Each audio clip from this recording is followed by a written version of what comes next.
안녕하세요. 박명희 강사입니다. 반갑습니다.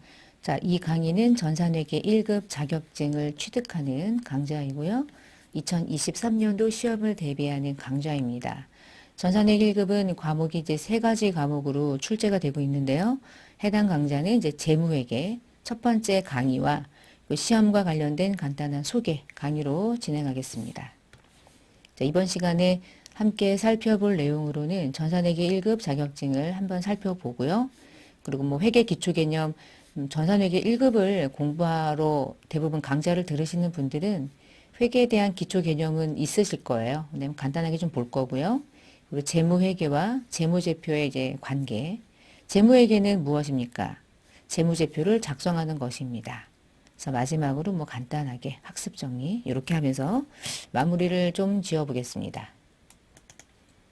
자, 그러면 시험에 대한 안내를 잠깐 살펴보려고 해요. 자, 해당 시험은 한국세무사회 국가공인자격시험 홈페이지에서 시험을 응시하시게 되고요. 이 사이트가 제가 잠깐만 수정을 좀 할게요. 예, 저희 사이트가 앞에 라이센스 kacpa.or.kr 그 홈페이지로 들어가셔서 그 자료들을 이제 다운로드 받거나 뭐 관련된 자료들을 좀 보실 수가 있어요. 이걸 좀 옆으로 넘겨서 이렇게 자, 사이트 한번 들어가 볼 거고 앞에 그 라이센스라고 하는 그 주소창이 없는 세무사의 홈페이지 자격증도 있어요. 근데 거기는 시험 접수하거나 관련된 요 관련 사이트가 아니에요. 그러니까 세무사회 자격시험 홈페이지는 별도로 있으니까 혹시 또 다른 데 들어가실까 봐 여기 사이트 보이시죠? license.kacpa.or.kr 여기가 이제 시험 보는 관련된 홈페이지입니다. 자, 2023년도 시험 일정을 좀 볼게요. 2023년도 일정은 벌써 이제 100회가 넘었죠. 그래서 첫 번째 2월부터 해서 12월까지 연 6회 시험 응시하고 있고요. 106회부터 해서 이제 111회까지 2023년도 이제 시험 일정입니다.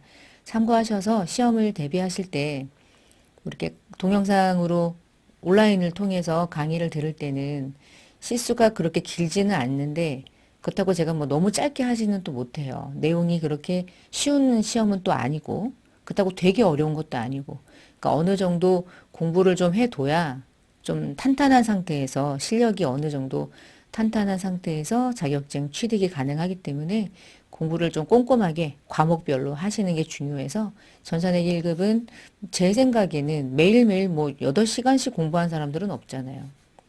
정말 길게 공부하면 4시간씩은 뭐 하면 너무나 다행인데 4시간도 힘들죠. 그렇죠? 그리고 지금은 뭐 우리가 중고등학생들이기보다는 대부분 취업하거나 아니면 조금 그래도 성인들이 이 자격증을 취득을 또 하죠. 이런 식으로 이제 접근해서 자격증을 공부한다. 그럼 집에서 혼자 스스로 학습할 수 있는 능력이 있다는 얘기니까 막 엄마가 시켜가지고 엄마가 옆에 앉아있고 막 공부하고 이런 사람들이 아니기 때문에 하루에 정말 최대한 뭐 3시간씩 공부한다고 하면 2달이면 가능할 것 같아요. 여러분이 2달 정도 준비하셔가지고 2달마다 한 번씩 시험이 있으니까 시험 일정 잘 보셔서 자격증 하나 취득하면 평생 가니까 그러려고 이제 취득을 하는 거니까요. 그리고 관련된 자격증 이 홈페이지에서 자격증의 이제 종류를 조금 보면 시험 관련된 자격 시험 개요 전산세무회계 자격증이 크게 이제 4가지 자격증으로 구분되죠. 전산 세무 1, 2급이 있고 전산 회계 1, 2급이 있고 제일 쉽고 그 다음 어렵고 그 다음 어렵고 제일 어렵고 뭐 이렇게 난이도가 이렇게 올라가는 거예요. 그러니까 지금은 여러분이 이제 전산회계 1급 과목 공부하러 오신 거고요. 전산회계 1급 시험에 대한 전반적인 뭐 접수비가 얼마인지 그리고 또 어떤 과목들이 출제가 됐는지 이제 과목에 대한 출제 부분들은 여러분이 수업을 들으시면서 따라오시면 되니까 자, 시험이 어떻게 나오는지 이것도 좀 같이 화면으로 볼게요. 자, 홈페이지는 이거고 여러분이 나중에 이제 이 홈페이지에서 하실 일은 회원 가입을 하시는 거고 시험 접수하시고요. 그리고 홈페이지 맨 첫 번째 창에 보시면 이 하단에 KLF 프로그램 무료로 다운로드 받는 별도의 이제 메뉴가 있으니까 나중에 실무 수업 들으실 때 여기서 다운로드 받으시면 돼요. 무료입니다. 기출문제 같은 경우는 회원 가입을 해서 로그인을 해야만 자료를 좀 무료로 활용할 수 있고 모든 기출이 있진 않아요. 전년도 기출, 연 6회 정도 기출문제를 계속적으로 공시하고 있으니까 관련 자료는 거기서 자료를 받으시면 되겠습니다. 자, 그럼 홈페이지는 좀 봤고, 전산회계 1급은 이론이 15문항이 출제가 되고요. 나머지는 실기 파트로 K랩이라고 하는 좀 생소한 프로그램인데, 요 K랩을 요즘에 뭐 세무사 사무실 이런 데서 꽤 많이 쓰더라고요. 홍보를 많이 해서. 그래서 객관식과 이 이론편으로 문제가 나누어져 있고요. 이론은 전체 30점이에요. 그러니까 문제가 한 문제당 2점씩 100점이란 얘기고요. 실기는 다양한 문제로 구성되어 있는데 전체 점수가 70점입니다. 그래서 토합 100점 만점 시험인데 이 중에 여러분이 합격할 수 있는 점수는 70점 이상이면 돼요. 그러니까 이론을 다 틀리고 실기만 다 맞아도 70이니까 합격이에요. 그런데 또 이론을 다 틀리기도 뭐해? 이론이 나중에 가면 또 어려워요. 근데 이론이 뭐 다 틀리기도 그렇고 뭐 2개 맞고 나머지 맞고 하여간 70만 나오면 돼 점수는. 근데 70이 그렇게 낮은 점수는 아니잖아요. 응. 자, 1시간 동안 시험 봅니다. 딱 60분 동안 시험 봐요. 그러니까 전산회계 1급을 처음을 공부한다. 난 처음이다. 그러면은 공부하시기가 좀 어려울 수도 있어요. 왜 그러냐면 전산회계 1급 자격증이 쉬운 자격증은 아니거든요. 그래서 이 공부를 하실 때 첫 번째 전산회계 2급, 그러니까 초급 자격증인데 여기서 회계 전반적인 기본 내용을 다 다루거든요. 그래서 요 과정에서 전산회계 2급이라는 기본적인 기초 과정이 공부가 돼 있으신 분들이 회계 1급을 공부하셔야 돼요. 회계 1급은요. 바로 개정 과목 회계 처리를 그냥 하나하나 바로 공부하지 전산회계 2급에서 다루는 기초 내용을 또 다시 중복해가지고 강의하지는 않거든요. 그러니까 이와 관련된 기본적인 기초 정보, 예를 들어서 회계상 거래가 무엇인가, 분계하는 방법 이런 것들은 다 전산회계 2급에서 끝내요. 전산회계 1급 공부할 때는 기초 공부가 되어 있다. 그러신 분들이 들어오셔야 진도가 빡빡빡빡 나가실 수가 있을 거예요. 그거는 좀 참고를 해주셔야 될 것 같아요. 자, 출제는 방금 전에 말씀드렸던 거고 전산회계 1급은 이론과 실무로 나누어져 있는데 우리가 공부하는 과목의 종류가요. 회계 원리, 이게 이제 재무회계고요. 원가회계가 출제돼요. 전산회계 2급은 출제되지 않죠. 여기가 이제 원가회계 문제가 요 10%란 얘기가 전체 15문제 중에서 30% 전체 70점이 실기니까 30% 중에 재무회계에서 차지하고 있는 이론 파트의 객관식 문항이 한 8문항 정도가 나오고요. 원가에서 한 4문항 정도가 나와요. 12문제죠? 마지막에 세무회계에서 한 3문항 정도가 이렇게 시험 문제로 객관식 문제가 출제됩니다. 문항 수로. 근데 하나당 2점씩이거든요. 이게 2점씩 점수가. 그러니까 28에 16. 재무회계에서는 16점 배점. 원가는 8점 배점. 세무회계는 6점 배점이에요. 그러니까 재무회계가 가장 중요하죠. 2개 더해도 얘를 못 이겨요. 그러니까 상당히 재무회계 부분이 중요하지만 원가랑 세무를 무시하면 7문제는 그냥 아예 와르르르 떨어질 수 있는 거예요. 그래서 과목은 세 분류로 나누어져 있다는 뜻이에요. 이론은.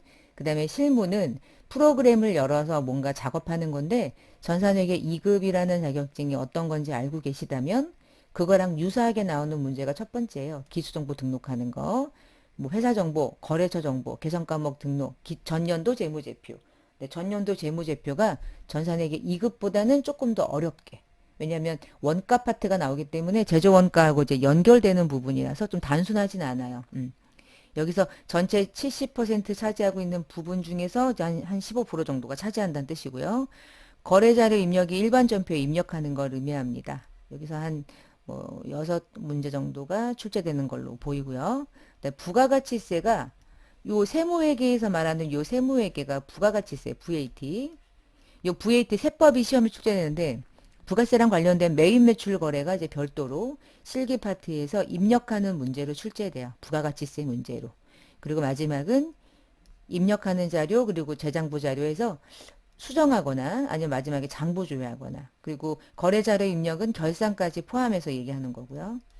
결산 수행하는 것까지. 그래서 프로그램 열어서 실기 프로그램 메뉴안을 직접 입력하고 활용하는 시험. 전체 문항이 좀 많고 조금 생각보다 전산회계 1급을 그냥 아예 처음에 공부한다. 그러면 여러분 손 못 댈 수 있어요. 그러니까 반드시 기초 어느 정도 과정을 진행하고 난 다음에 오셔야지 알아들으실 수 있을 거예요. 과정 자체가. 자, 전산회계 1급은 시험 과목이 세 과목으로 나누어집니다. 재무회계, 원가회계, 부가가치세. 그리고 전산회계 1급은 어떠한 기업의 특징으로 이제 시험 문제가 출제되냐면 전산회계 2급을 계속 말씀드릴 수밖에 없어요. 비교가 되니까. 전산회계 2급은 개인 기업이거든요. 사장님이 그 회사에요. 그래서 사장님이 개인적으로 통장에 있는 돈을 가져가면 인출금 잡아놨다가 개인이 가져가셨구나. 에이, 그래, 네 자본금 깐다. 그냥 그렇게 아주 간단하게. 회사 돈이 자기 돈이에요. 개인 회사는. 그리고 개인 회사기 때문에 전산회계 2급은 제조업은 좀 감당하기 어렵겠구나. 그냥 상기업 수준에 있는 시험을 물어봐야 되겠다. 이게 이제 전산회계 2급 자격증의 급수 선택할 때 그 기업의 수준인데 전산회계 1급은 무슨 개인이니? 우린 법인이야. 어려워. 이제 너 개인이 네 개인 돈을 네가 대표이사라고 할지라도 너도 결국은 대표이사로서의 임원에 불과한 거지. 네가 출자했다고 네가 개인적으로 가져가? 너 그거 횡령이야. 그래서 여러분 법인이라는 별도의 인격을 부여받은 기업의 입장에서 회계 처리하는 걸 물어보기 때문에 개인하고 완전 달라. 그냥 완전 다르다고 생각하셔야 돼요. 그리고 상기업의 수준을 물어보지 않고요. 직접 제품을 제조해서 판매하는 기업이 어떤 형태로 원가를 계산하고 팔아먹고 돈을 버는지를 물어봐요. 그리고 대기업은 아니고요. 전산세무회계는 무조건 중소기업의 입장에서만 시험 문제를 출제해요. 그래서 전산회계 1급은 법인 중소제조업이 어떤 형태로 회계 파트에 대한 필요성이 있는지 그 부분에 대한 걸 시험 문제로 출제하기 때문에 확 난이도가 올라가요. 그래서 개인 기업의 수준을 이해하고 있어야 돼요. 그래야지 법인을 비교하면서 법인은 이렇구나. 법인 중요하다. 상기업 너무 쉬워. 난 제조업을 하겠다. 이러니까 회계가 공부가 되는 범위가 넓어지는 거예요. 법인은 당연히 재무회계를 풉니다. 재무회계가 중요해요. 외부 정보 이용자들에게. 특히나 이제 막 주식회사고 막 그런 거예요. 그러니까 외부에 정보 이용자들 중에서도 이제 주주들이 있다죠. 주주들에게 우리가 1년 동안 벌어들인 돈을 얼마를 벌었는지를 보고해야만 하는 아주 중요한 이제 의무가 있기 때문에 재무회계 상당히 중요하고요. 그래서 재무회계는 아래쪽 보시면 보고서를 만들죠. 재무제표를. 기준에 의해서 만드는 거예요. 기업회계 기준에 의해서. 기준이 명확하고요. 그 다음에 이미 전년도에 있었던 일을 지금 현재 보여줄 뿐이죠. 그래서 매우 과거지향적인 정보다 이렇게 불러요. 그리고 정기적으로 보여주죠. 대부분은 연차 보고를 하지만 분기 보고도 하고요. 반기 보고도 해요. 외부 정보 이용자들이 보고 싶어 하니까. 나름의 결산을 하는 거죠. 중간 결산. 자, 근데 이제 관리회계는 어떤 거냐면 원가와 관리회계를 말하는 거고요. 우리가 제조업이니까 제조업의 가장 특징은 뭐야? 제품 만들어서 팔아먹는 거거든요. 그럼 제품 만들 때 얼마 들어갔니? 너 제품 만들어서 팔아? 그러면 제품은 매출액도 결정해야 되지만 여러분 매출액을 결정하려면 뭘 알아야 돼요? 제품 만들기 위해서 들어간 원가를 알아야 되겠죠. 만들 때 들어간 원가가 너무 중요하잖아. 얼마가 들어갔는지 끝도 없어요. 그 공장에서 일하는 온갖 직원들에게 지급하는 인건비, 임금, 공장 직원들에게 제공하는 복리후생비, 공장에서 제품을 제조하기 위해서 들어가는 업체 접대비, 뭐 등등등이 어마무시하게 많아요. 이런 것들이 다 뭐가 되냐면 이 제품에 들어가는 원가가 되는 거예요. 그래서 제조 원가가 되고요. 이게 원가가 얼마인지 알아야 그 원가에다가 마진을 붙여서 드디어 팔아먹겠죠. 그래서 이익이 나는 거예요. 그러면 이런 식의 과정에서 제조기업은 뭐가 제일 중요하냐? 누가 물어보면 야, 다 필요 없고 원가 계산이 가장 중요하겠다. 원가 계산이 제대로 안 되면 그 다음에 뭐가 돼요? 아무것도 안 되죠. 원가가 예를 들어서 100인데 이익을 20을 붙였대. 120에 팔았어. 20이 이익인 줄 알고 계속 가. 다른 사람이 와서 원가를 계산해 보니까 원가가 200이래. 그럼 이때까지 이익 났던 거예요? 말짱 도루묵한 거죠. 완전 손실 나면서 제품 팔아먹은 거죠. 자, 이런 꼴이에요. 그래서 원가 계산이 가장 핵심이고요. 가장 먼저 해야 돼. 원가 못하면 다른 것들은 만들어지질 않아. 대신 원가가 얼마가 들어갔는지를 누가 궁금해서 외부 정보 이용자에게 이 원가를 공개합니까? 주주들에게? 여러분에게 막 알려줘요? 치킨 한 마리 만들고 치킨 한 마리를 튀겨서 판매하기까지 치킨 한 마리가 2만 원이지만 원가는 3천 원이지롱 라고 하는 걸 외부정보 이용자에게 알려줘요? 절대 그럴 일은 없어요. 전 세계적으로. 그럼 왜 합니까? 대표자가 궁금하니까. 경영자가 알아야 되니까. 그래서 보고하는 대상, 보고받는 대상이 완전 달라요. 재무에게는 외부에 보여주지만 원가관리에게는 내부에 보여주는 거예요. 경영자들이 필요로 하니까. 그래서 보고가 되는 곳이 내부 보고가 되는 거예요. 기준 없고요. 양식도 없어요. 만들기 나름이야. 말로 말해도 돼. 근데 말로 말하면은 대표이사가 싫어하니까 양식이라는 걸 만들 뿐이죠. 그럼 왜 만들까요? 지금까지 들어간 돈이 200원입니다. 그거를 알려드립니다. 라는 건 의미 없어요. 지금 200원 정도 들어가네요. 어떻게 하면 나중에 원가를 절감할 수 있을까요? 상대적으로 상당히 미래지향적인 정보로 이 정보들이 이제 사용돼요. 그래서 대략이라는 말을 가끔 쓰는데 매우 정확하지 않아도 된다. 대략적인 금액, 오차범위 안에서. 그렇다면 오케이. 대표이사가 미래 경영 의사 결정을 하기 위해서 도움이 되는 정보이기만 하면 되는 거예요. 대표이사가 야 오늘 보고해. 그러면 오늘 보고하고요. 일주일 뒤에 보고해. 그러면 일주일 뒤에 보고하고요. 수시 보고합니다. 정해진 거 없어요. 정해진 거 없어요. 대표자가 하라는 대로 하면 돼. 경영자가. 내부 보고 의사결정이니까. 그래서 누군가에게 외부 정보 이용자들에게 여러분도 재무제표를 보죠. 그러니까 대충 만들면 안 되는 거야. 완벽한 기준이 있는데 얘는 기준이 없어요. 제가 지금 얘기하는 것들이 시험에 나옵니다. 재무회계와 원가관리회계에 대한 비교를 잘 맞는 것을 골라주시오. 이런 식으로. 자, 살짝 지울게요, 이제. 자, 마지막은 세무회계인데, 세무회계는 부가가치세라는 세금 들어보셨죠? 안 들어봤다. 그래도 이상해. 여러분 커피 마실 때 부가세 내잖아요. 빵 사 먹을 때 부가세 내죠. 근데 흰우유 먹을 때는 부가세 안 내요. 부가세를 안 내요. 왜 안 내냐면 부가가치세라고 하는 그 세법에서는 부가세가 붙는 과세 물품도 있지만 에이 부가세 얘는 빼자. 그런 걸 면세 품목이라고 부르고요. 쌀, 당근, 양파 이런 면세, 농수산물 등은 전부 다 면세입니다. 그래서 부가가치세는 이렇게 나뉘고요. 그 다음에 우리가 이제 월급 받으면 무슨 세금 내요? 근로소득세 같은 거 내죠? 우리가 직원들을 고용하는 기업이라면 당연히 근로자들에게 월급을 줄 거고 월급을 줄 때 원천 징수하고 주고요. 누군가에게 돈을 지급하게 되면 지급할 때 까고 주죠? 그게 원천 징수라는 제도인데 그게 소득세에서 출발하는 징수 방식이에요. 그리고 마지막에 이제 법인의 마지막 최종 부담하는 세금은 법인세라는 세금이고 자 세금을 공부할 때는 뭘 공부하냐면 세법을 공부하는 거고요. 세법은 어려워요. 세법은 정말 어렵습니다. 회계도 어려운데 세법도 어려워요. 그런데 회계를 공부해야 세법을 이해할 수 있어요. 그건 당연할 수밖에 없어요. 세법을 아는데 회계를 모른다. 그건 조금 이상해. 그거는 그냥 세법에 대한 이 세법을 알고 있는 것 뿐이지 그걸 적용하지는 못한다는 뜻인 거예요. 그러면 여러분이 시험 보는 이 전산회계 1급은 세무회계 중에 뭐만 출제가 되냐면 부가세만 출제가 돼요. 소득세와 관련된 부분이나 법인세와 관련된 부분은 출제를 못해요. 수준이 높아서요. 그리고 부가가치세가 전체 범위가 있다면 그 전체 100% 중에 여러분 시험에 출제되는 부가세 범위는 한 30% 정도다 이렇게 보셔도 됩니다. 많이 나오진 않아요. 그래서 뭐 간단하게 공부를 하시면 되지만 그 공부의 기준은 과세, 면세를 구분하는 것부터 출발할 거예요. 나중에. 그래서 부가세까지 여러분 시험에 출제가 됩니다. 전산회계 1급에 대한 시험 과목은 그래서 세 파트고요. 여러분이 전산회계 1급에 대한 이론 과정을 공부하실 땐 세 과정으로 나누어진 걸 공부하시게 돼요. 재무회계 파트, 원가회계 파트, 부가세 파트. 지금은 무슨 시간이죠? 이제 재무회계 이론 과정이고요. 이제 OT로 이런 과목들에 대한 걸 제가 지금 설명드리고 있습니다.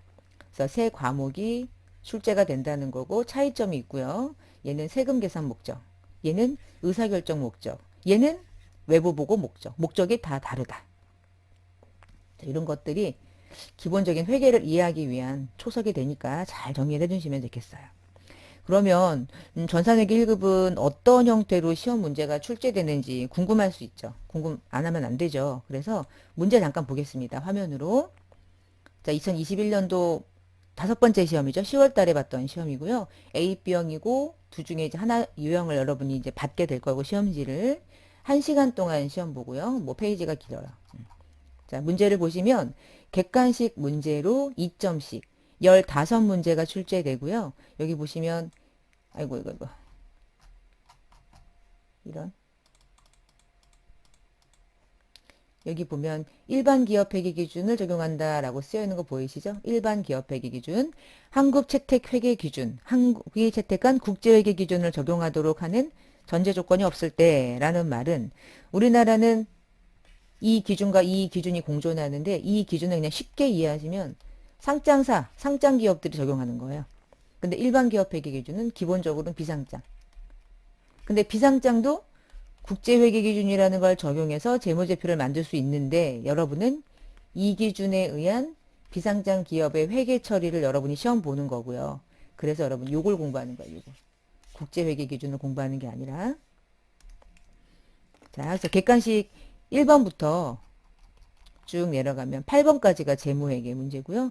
9번에 보시면 원가 계산이라는 글씨 보이시죠? 9번부터 해서 12번까지가 원가 문제이고요.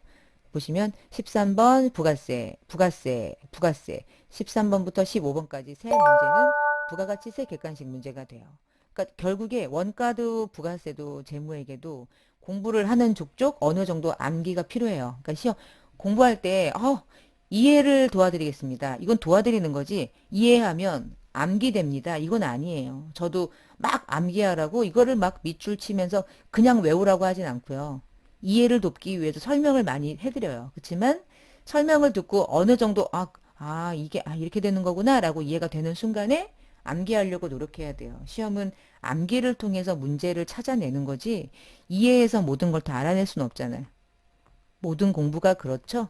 그러니까 객관식은 이렇게 출제가 되고요. 실기 파트의 문제 같은 경우는 거래처 등록, 전년도 재무제표 중에서 초기월 잔액, 전기분 손익계산서 재무상태표 수정하는 문제 이렇게 해서 10점 배점이고요. 일반 전표 문제는 18점, 3점씩 6문제가 출제됩니다. 메인 매출 전표 입력도 똑같이 6문제 18점 배점, 3점씩 배점 출제되고요. 문제 네 번째는 이미 입력한 전표가 있지만 틀렸으니까 수정하세요. 2문제 6점 배점이고요. 자, 결산 문제 3문제 출제됩니다. 3점씩 9점. 그리고 마지막 장부 조회하는 문제 3문제 9점. 이렇게 해서 전체 점수 합치면 이제 100점 만점 중에 실기 70, 객관식 30 이렇게 시험 문제가 출제돼요. 자, 문제 보면은 제가 후루룩 넘기긴 했죠. 지금은 볼 필요가 없으니까. 근데 문제가 생각보다 아주 많은 시간을 할애하지 않는 한 혼자서 많은 연습을 하지 않는 한 난이도는 있는 편이에요. 그러니까 꾸준하게 연습을 하셔야 돼요. 특히 동영상 강좌는 듣고 그냥 뭐 껐다. 그럼 외워지냐? 안 외워져요. 다시 보고 문제 접근하고 그런 시간들이 많이 필요하니까 시험 대비를 잘 해주시면 좋겠고요. 저는 지금부터 이제 회계 기초 개념을 잠깐 살펴볼게요. 자, 아시는 분들도 계실 거고 난 처음이다 이러시는 분들도 계실 텐데 회계라고 하는 게 기업의 정보를 이용하려고 하는 자들이 대부분 주주죠. 이렇게 주주, 채권자 또는 과세 당국도 있을 거고 여러분 같은 개인들도 있을 거고 기업 외부에 있어가지고 외부 정보 이용자라고 부르는 거예요. 그럼 기업의 정보를 외부 정보 이용자에게 알려주기 위해서 하는 절차가 회계입니다. 그래서 어카운팅이라고 부르고요. 이들에게 왜 정보를 알려줘야 되냐? 이들이 돈을 가지고 있거든. 자, 돈 가지고 있는 사람들에게 이 정보를 알려주면 우리 회사가 좋아 보이면 투자할 거고 별로 아니면 안 하겠죠. 그런 의사결정을 하기 위해선 정보가 필요하잖아. 그래서 이들이 합리적인 판단, 경제적 의사결정을 할 수 있도록 그 기업 실체가 가지고 있는 정보를 매우 유용한 정보겠죠. 그들에겐 그것들을 정보를 제공한 이 과정, 이 제공한 온 과정을 우리는 뭐라고 부르냐면 회계, 어카운팅이라고 불러요. 그러면 이때 유용한 정보라는 게 뭘까요? 네 글자로 말하면 재무제표를 말하는 거고 그건 객관적인 회계 원칙에 따라서 보고하는 건데 그 객관적인 회계 원칙이 현재 이원화되어 있다는 거죠. 왜 이원화가 돼 있냐? 기업의 특징으로 나뉘는 거예요. 자, 상장 기업은 코리아 IFRS가 한국이 채택한 국제회계 기준이라는 뜻이고요. 2011년부터 상장 기업은 의무적으로 이 기준을 적용해서 시험 보고 있어요. 전반적으로 이 배경까지 설명드리기에는 이 동영상 강의는 좀 시간이 짧고 요거는 인터넷 찾아서 보시면은 왜 국제회계 기준을 도입했는지를 여러분이 충분히 읽고 이해하실 수가 있을 거라서 요거는 넘어가고요. 근데 비상장 기업은 이걸 쓸 필요가 없거든요. 전부 다 영어예요. 영어를 우리나라로 번역하는 것만도 몇 년 걸렸어요. 거기다가 이 기준은 전 세계적으로 쓰는 거니까 복잡하고 매우 적용 사례가 어려워요. 그래서 야, 우리나라 기업만 비상장 기업이야? 그러면 전 세계적으로 네 기업이 있는지 없는지 모르지? 우리나라도 모르는데 뭐. 그러면은 비상장 기업은 이거 쓰지 마. 자, 우리나라 기준이 원래 있거든? 그거 쓰자. 그거 우리는 갭이라고 불러요, 갭. 맞줄여서 일반 기업 회계 기준이 일반 기업이 사용하는 회계 기준. 그래서 일반 기업 회계 기준이라고 부르고요. 우리는 이 기준이 아닌 이 기준을 쓴다. 비상장 기업도 국제회계 기준을 쓸 수 있어요. 선택할 수 있지만 우리 시험은 비상장 중소기업의 회계 처리를 출제하기 때문에 일반 기업 회계 기준에 의한 회계 처리를 여러분이 학습하시게 됩니다. 그걸 공부하신다 이렇게 이해하시면 돼요. 그래서 재무회계하고 이제 재무제표의 이제 관계를 보면 재무회계가 그럼 뭐니? 이거 기업의 외부정보 이용자들에게 유용한 정보를 제공하는 건데 그건 재무제표야. 재무제표는 뭐야? 재무상태표, 손익계산서, 현금흐름표, 자본변동표, 주석 5가지를 우리가 재무제표라고 불러. 그래서 재무회계랑 관리회계는 어떠한 차이점이 있는지를 이제 설명드렸던 거예요. 이거 잘 구분을 잘 해보시고요. 차이점이 좀 있구나라고 이해하시면 됩니다. 자, 그럼 넘어가서 재무제표는 5가지 형태로 나누어져 있는데 재무상태표는 기업의 재무상태를 나타내 주는 거고요. 손익계산서는 경영성과를 나타내 주는 거고요. 현금흐름은 말 그대로 현금흐름을 영업으로 벌어들인 현금흐름 또는 나간 돈, 투자로 돈이 들어오고 나간 거, 재무로 돈이 나간 거 이렇게 3가지 활동으로 나누어서 현금흐름을 보여주고요. 자본은 말 그대로 자본 변동의 현황을 보여주는 거예요. 주석은 외부정보 이용자들이 재무제표를 읽어야 되는데 숫자만 덜렁 있어. 설명을 좀 보고 싶어. 설명서. 도움이 되는 정보들. 수백 페이지를 차지하고 있죠. A4용지로. 이런 것들을 그러니까 주석. 5가지가 재무제표. 알고 계시죠? 전산회계 2급에서도 이거는 기본이니까. 자, 여기서 근데 포인트는 우리가 이제 회계 기간이라는 게 있다고 했잖아요. 그래서 1월 1일부터 12월 말일까지를 통상적으로 우리 시험에서는 한 회계 기간으로 정하는데 이때부터 이때까지 1년이라는 기간 동안 얼마 벌었어? 너 1년이라는 기간 동안 현금이 얼마가 들어오고 얼마가 나갔어? 1년이라는 기간 동안 네 자본이 얼마로 움직인 거야? 그 변화를 좀 보여줄래? 그래서 경영성과도 일정 기간, 요 기간, 현금흐름표도 일정 기간, 자본 변동표도 일정 기간의 정보를 보여주는 건데 재무상태표는 이거죠. 나 전년도에 넘어왔던 잔액이 100이었거든. 근데 네가 돈 벌었지? 20.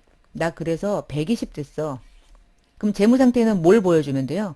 나 지금 120 있어. 이거 보여주면 되거든요. 그 재무상태표는 재무상태표만 유일하게 현재 시점의 정보를 보여준다. 이게 핵심이죠.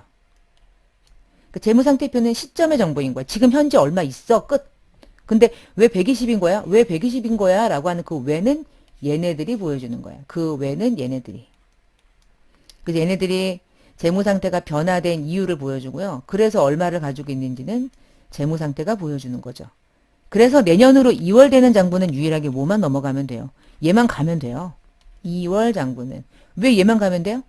이 모든 것들이 다 이 안에 있거든요. 너만 가면 얘가 다 이 안에 더 있기 때문에 훅 가면 다 넘어가는 거죠. 그래서 재무상태표를 구성하는 요소만 내년으로 2월 되는 장부를 구성하는 것이다. 이게 상당히 중요한 부분이고.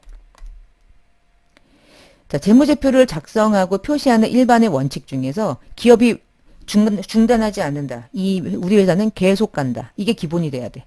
나는 중단한다. 그러면 재무제표를 뭐하러 만들어요? 만들 필요 없죠. 2번째, 재무제표를 만들면 누가 마지막 책임집니까? 회계 담당자가? 과장님이? 부장님이? 아니에요. 무조건 경영자가 하는 거예요. 시험에 나오는 거예요. 재무제표를 작성하거나 표시하는 책임은 최종적으로는 경영자가 책임지는 거예요. 그래서 뉴스 같은 거 보시면 뭐 분식회계했다. 그러면 경영진이 쇠고랑 차고 들어가잖아요. 경영자가 책임지는 거고요.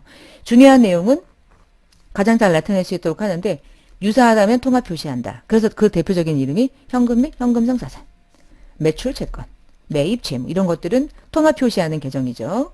그리고 재무제표를 보여줄 땐 전년도 재무제표를 당기분과 함께 비교하죠. 그래서 우리가 장부 같은 거 조회할 때 정기분 재무제표가 무조건 조회되고요. 당기분 재무제표를 조회하면 전년도는 같이 조회되죠. 비교할 수 있도록. 기본이에요. 비교 재무제표. 그럼 비교할 때 기간별 비교 가능. 이걸 비교하려면 전년도가 100인데 이번 연도가 150이야. 50이 늘어났네?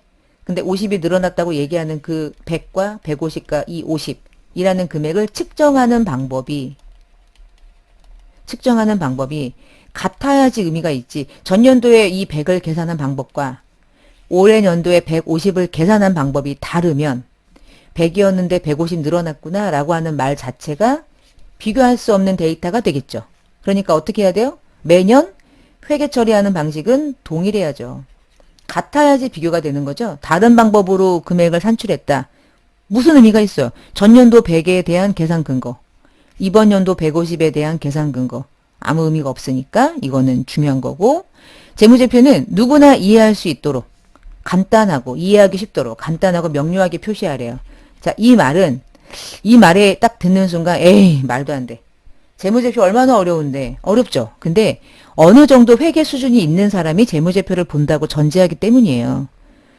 한글을 못 읽는다. 예를 들어 한글을 못 읽는데 이 책이 쉽다. 이렇게 말할 수 없잖아. 한글은 읽어야죠. 그러면은 재무제표는 뭘 해야 돼?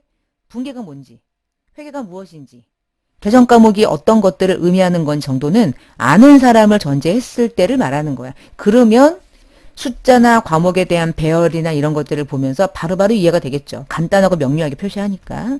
그래서 회계 지식이 전혀 없는 사람을 얘기하지는 않아요. 기본 전제는 회계가 뭔지, 현금이 뭔지, 매출 채권이 뭔지 정도는 알아야 그 숫자들을 이해하는 데 있어서 간단하고 명료하게 표시한 게 이해가 되겠죠. 그들에게. 그 다음 재무제표를 표시할 때는요. 이런 것들을 표시할 때 무조건 세 가지의 기본적인 요소가 들어가죠. 명칭이. 첫 번째가 기업의 이름 들어가야 되고요. 재무상태표는 보고기간의 종료일이 들어가지만 손익계산서나 현금흐름표나 자본변동표는 회계기간이 들어가겠죠. 1월부터 12월 말일까지가 들어가는 게 얘네들이고, 재무상태표는 12월 말일 현재, 어쨌거나 둘 중에 하나가 들어가겠죠. 재무제표 중에 기간에 대한 날짜가 들어갈 거고, 세 번째는 보고 통화가 뭐야? 원화야? 금액은 어디까지 긁었어? 원 단위로 끊었니? 1,000원에서 끊었니? 100만 원에서 끊었니? 우리가 지난번에 잠깐 봤었지만, 지난번이란 얘기는 전산회계 2급 수준에서 어떤 회사는 100만 원에서 금액을 잘라서 보여줘요. 삼성전자. 근데 어떤 회사는 그냥 원 단위 다 보여줘요. 더본 이렇게 다양한 기업들이 존재하고요. 금액을 읽을 때 금액이 어느 단위에서 끊었느냐를 잘 보셔야 숫자를 이해할 때 이제 혼동이 덜 되겠지요. 시험에 많이 나올 수 있는 부분이에요. 다 말문제로. 자, 마지막에 재무제표를 보여줄 때는 특성이나 좀 한계점이 조금 있는데, 재무제표는 정확하게 화폐 단위로 측정된 것만 보여줍니다. 이거 중요해요. 우리 회사가 내년에 어떠어떠한 사업을 할 건지를 보여줄 수는 없어요. 그건 사업 보고서가 되는 거니까. 그리고 재무제표 두 번째 특징. 이미 과거에 일어난 정보를 보여줘요. 미래 정보를 보여주지 않아요. 과거 정보를 보여줘요. 세 번째 재무제표. 여러분 대손 충당금 기억나세요? 대손 충당금은 정확합니까? 정확하지 않습니까? 추정이죠. 추정이지만 보여주죠. 그것도 의사결정이 중요하기 때문에. 추정에 대한 측정치를 포함한다. 근데 맨날 나올 때 사지선다에서 요거 많이 내면 추정에 의한 측정치는 포함하지 않는다 이렇게 가끔 말해요. 포함하는 거죠? 네 번째 중요한 거. 기업 실체 정보를 제공한다. 맞아요. 그런데 그 기업이 산업 현장이나 경제 전반에 걸쳐서 어떤 상태인지에 대한 정보를 보여주진 않아요. 보여주진 않아요. 왜 안 보여줘요? 화폐 가치를 보여주는데 그 회사가 산업 전반에 걸친 정보를 어디까지 해서 이 정보를 재무제표에 보여줘요. 재무제표는 이 기업이 벌어들인 돈, 그래서 현재 얼마가 있는지를 보여주는 거예요. 매우 매우 중요한 객관식 문제로 출제될 수 있는 말문제 이론 파트라고 보시면 되겠습니다. 자, 여기까지가 이번 시간에 같이 다루는 내용들이고요. 그 다음 내용들은 다음 시간에 같이 연결해서 여러분이 강의를 들으시면 되겠습니다. 자, 고생 많으셨고요. 잘 공부하셔서 자격증 꼭 취득하시고요. 강의를 마치겠습니다. 감사합니다.